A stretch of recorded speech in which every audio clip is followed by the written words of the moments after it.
Hello, and it's me and my Dunkin' Donuts coffee once again. Today is Wednesday, May 11th, 2022. I am Kenny Polcari, your host of the party, and here is what you need to know. Oh my God, stocks yesterday marching kind of in place, waiting for today's CPI report. And remember, peaking is not necessarily rolling over. Joey comes out, he blames COVID, Vlad, and the ultra-maggers for out-of-control inflation.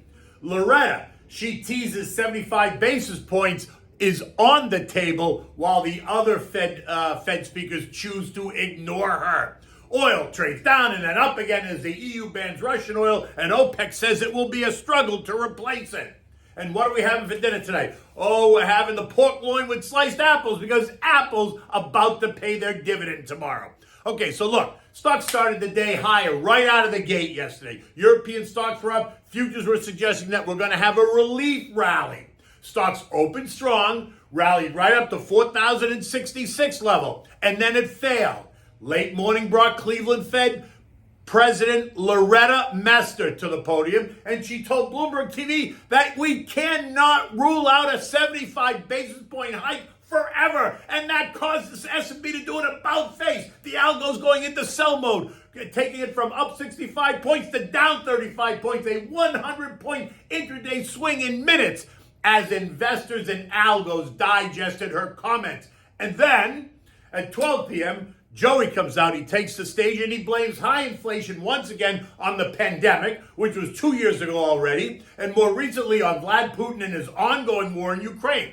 He then snuck in the idea that ultra-MAGA crowd, I'm not sure who the ultra-MAGA crowd is now, is also somehow responsible for crushing inflation. Never mind everything else that ails the country. Not once did he suggest that the Fed overshot, nor did he address his massive stimulus program that his administration had acted. That absolutely's got nothing to do with it. It's all about the ultra-MAGAs and Vlad and the pandemic.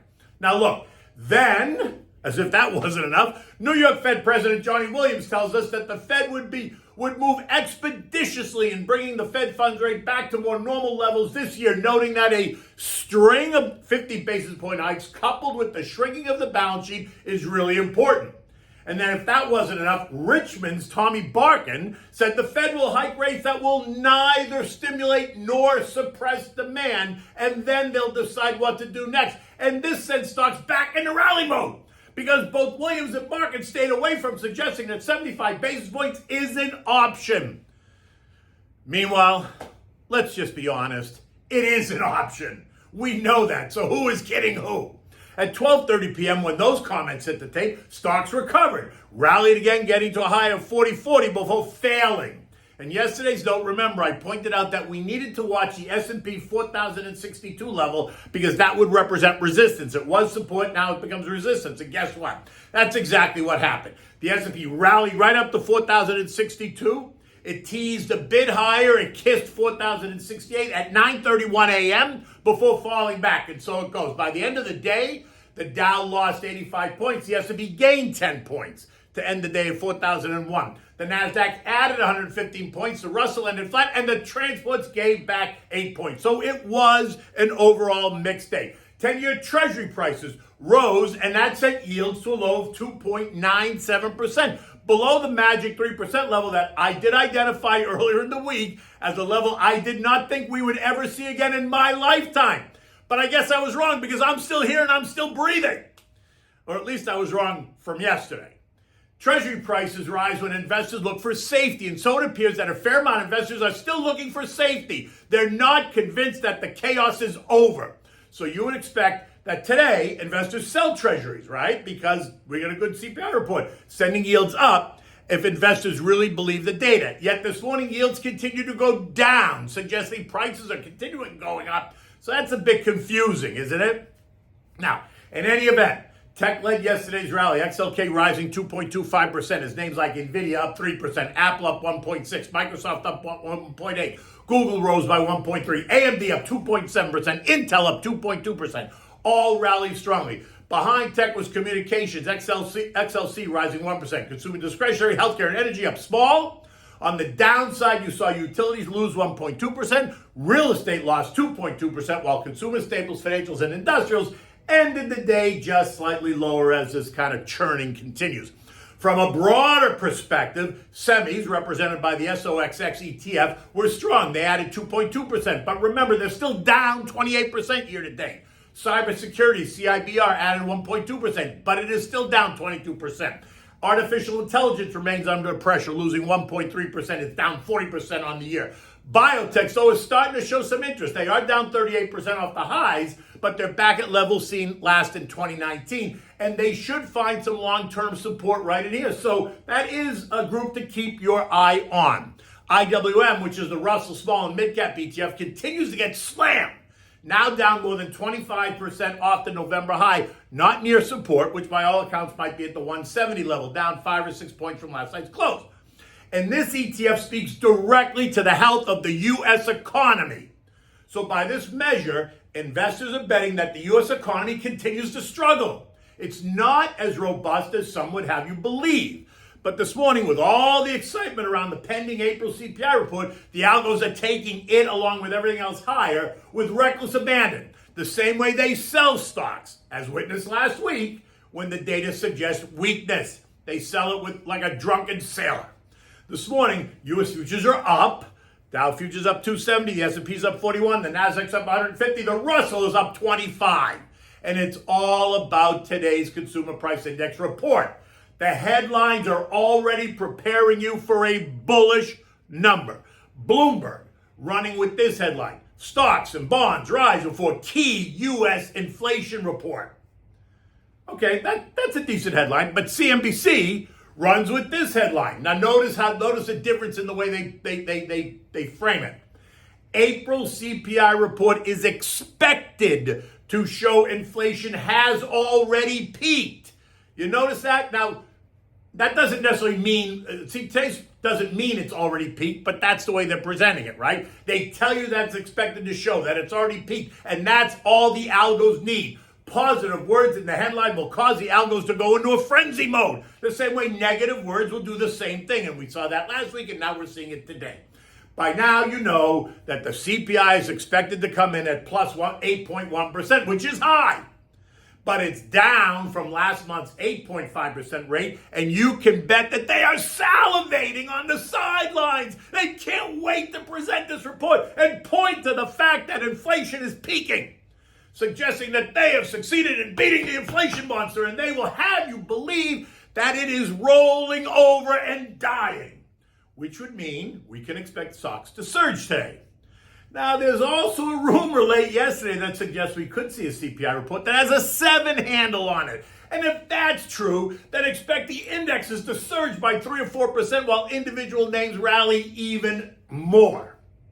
Now, look, let me just remind you, March 2021, CPI was 1.7%. May of 21, CPI was 3.6%, above the 2% target. July 21, CPI was 5.4%. September, CPI was 5.4%. December 21, CPI was 6.8%. February 22, 7.5%. And March of 22 was 8.5%. All while the Fed kept stimulating by buying bonds and keeping interest rates at zero. Recall that 2% was the target, but when we got there, suddenly it wasn't the target. So let's not be ridiculous. The Fed completely ignored the data and allowed inflation to take root. And if they had started to pull back in May of 21, when CPI surged well above their target, we would not be where we are today. Peaking and rolling over is one thing, but peaking and remaining peaked is another thing.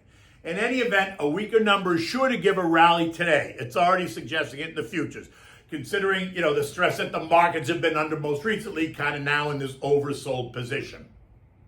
Short-term oversold anyway, because I still think, there's some chaos. The VIX gave up some ground, ending the day at 33.25. This morning, the VIX is down another 85 cents at 32.16, suggesting that fear is subsiding and that it's all good. Oil fell again yesterday, losing 3.2% to end the day just below $100 a barrel. The headline, screaming economic worries.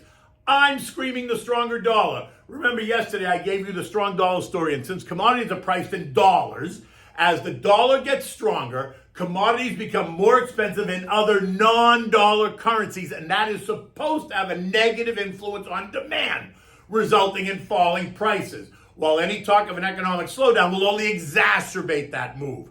Now this morning, though, oil is up by $3.50 or 3.4% as the dollar weakens just a bit, but the EU ban of Russian oil comes together. And OPEC telling us that it's going to be a struggle to fill the gap left by this ban, right? So now you're talking about supply issues.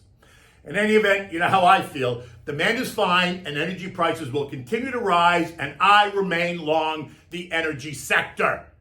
European markets are all higher by about 1.25%. Investors in Europe convinced that the U.S. inflation has peaked, and that must mean that inflation in Europe is peaking or getting close to peaking, and that's getting everyone all excited. Yesterday, the S&P closed the day up 9 points to end the day at 4,001, hovering right on the century line.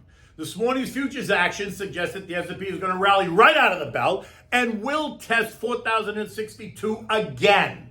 Now, depending on the narrative that comes out after the report is going to determine what happens next. The sense that Loretta was talking out of turn will now be the narrative. 50 basis points will be the move in June and July, at least for today. That's what they'll tell you. And talk of 75 basis points is going to be pushed way to the back burner. I would not be surprised to see the market rally hard today, mostly because sellers are exhausted and there won't be any supply in line, right? The same way the buyers step back, the sellers will step back. The algos are going to reach and keep scooping up anything they can get their hands on. Watch the most beaten up sectors because they will be the ones that the trader types go after for a quick flip. We're due to hear from San Francisco Fed President San Francisco Mary Daly today. I can't wait to see what she has to say after this CPI report.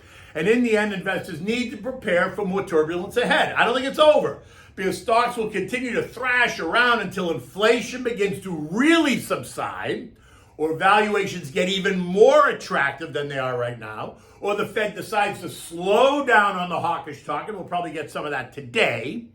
And stocks, and there are stocks that are starting to look attractive to long-term buyers. I told you that IBB is one of them. But don't get lulled into complacency. The risk to the downside is still very real, right? There's been a lot of internal damage, so don't kid yourself. Remain awake. Okay, so we're having dinner tonight. We're having the pork loin with sliced apples. Now look, Apple is getting ready to pay their quarterly dividend tomorrow, May 12th. So if you own Apple, get ready for a little bit more. Okay, so for this, you're going to need pork tenderloin or thick cut pork chops. You need olive oil, Dijon mustard, a large white onion, peeled and sliced. You need apples. I like to use Red Delicious, but a lot of people use the Granny Smiths. And you need white wine. You can just use whatever you want. That's the beauty of a recipe. You kind of do it as you like. Preheat your oven to 450 degrees. Season the pork with salt and pepper. Just all over the pork, roll it around, salt and pepper. Now in a cast iron saute pan that you can put in the oven, heat up the olive oil.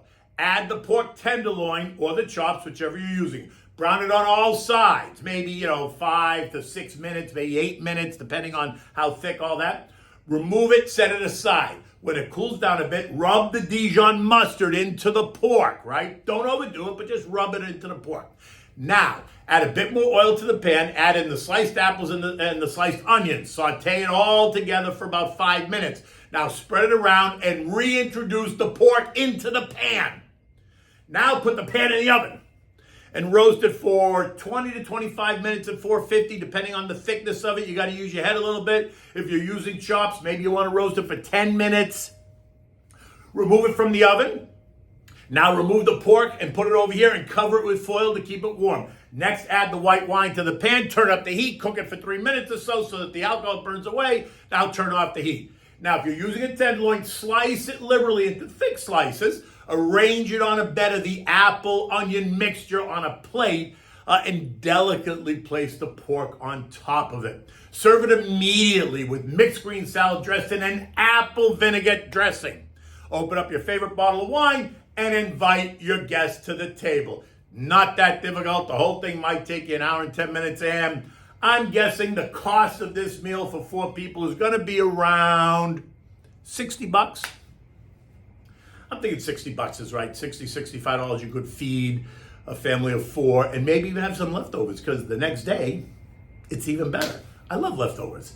I love leftovers because they sit and they marinate in the fridge.